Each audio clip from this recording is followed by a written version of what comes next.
it certainly is a horizon expanding experience for students.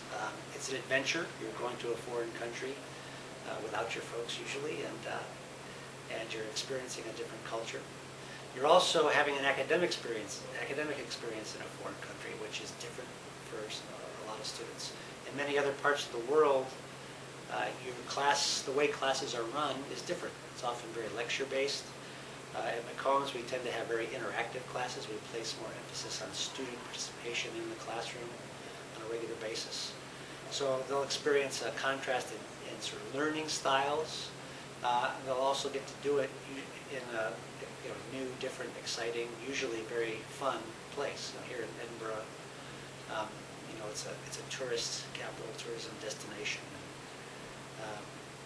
It's exciting and different and new to be taking classes in a new place, in a different country.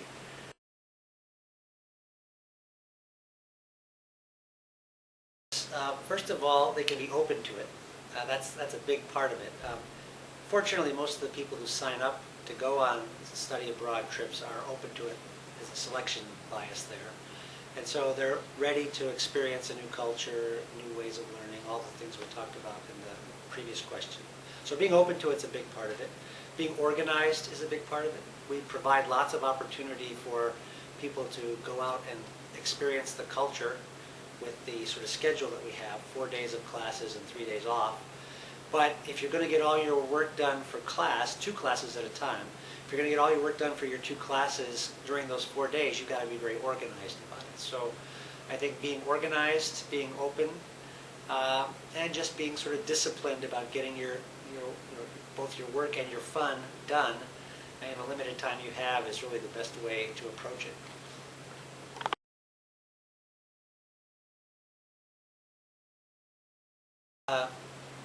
When you're trying to cram a semester's worth of material into 5 weeks, that can be a very intense experience intellectually. So that one of the big challenges when we're teaching over here is to try and do that effectively. That can be a challenge both for me and for the students. After 2.5 weeks, they have to take a midterm. After another 2.5 weeks, they have to take a final. And there's a lot of information that has to be organized in your brain in order to successfully complete that process, and that can be pretty intense. So that's one of the big challenges of teaching in the cyber program. Dealing with a new administration, the Edinburgh University administration, hasn't really been much of a challenge because they've been so great about making us feel welcome. So obviously being here is one of the best things about teaching abroad because like the students, I've sort of fallen in love with Edinburgh and I'm happy to be here. But in terms of the actual teaching experience, the thing that I like is also the thing that I don't like. So the fact that we meet for such long periods, 4 hours at a time, each class session is 4 hours long, and that's an awfully long time to stay focused, for the students to stay focused, and to keep things sort of moving. It's hard. So that part of it can be difficult. We've come up with ways to sort of break up the discussion, break up the lecture with class presentations and other things to try and help that along. But that part of it can be a challenge. That part of it's also that can also be a good thing because for the students, they can get all of their class time finished by early afternoon, and they can have time to either work on the next day's class or to go out and do something, experience the culture, the place, and so that's both a good thing and a bad thing. The facilities here at Edinburgh University, now that we're in the business school, are excellent. The thing I like the most about it is that I get to be with a relatively small group of students over an extended period of time. At the undergraduate level, you just don't get very often to teach classes of 30 people or less, and that's a real treat. I like that class size, and that's been great.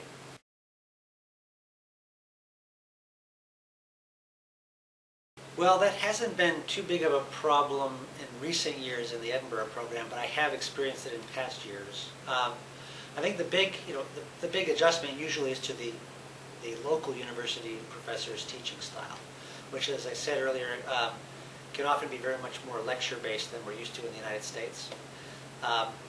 They also sometimes put more of an onus on the student to do more of the work themselves before they get to class.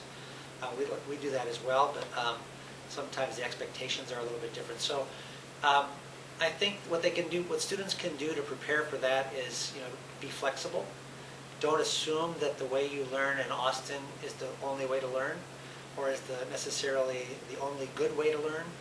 Be open to other styles and try to adapt to them, because that's part of the learning process here. You're expanding your mind a little bit in terms of how you absorb the information that you need to in the course, and that may involve a little bit of flexibility on your part, a little bit of adaptability, and that's not a bad thing.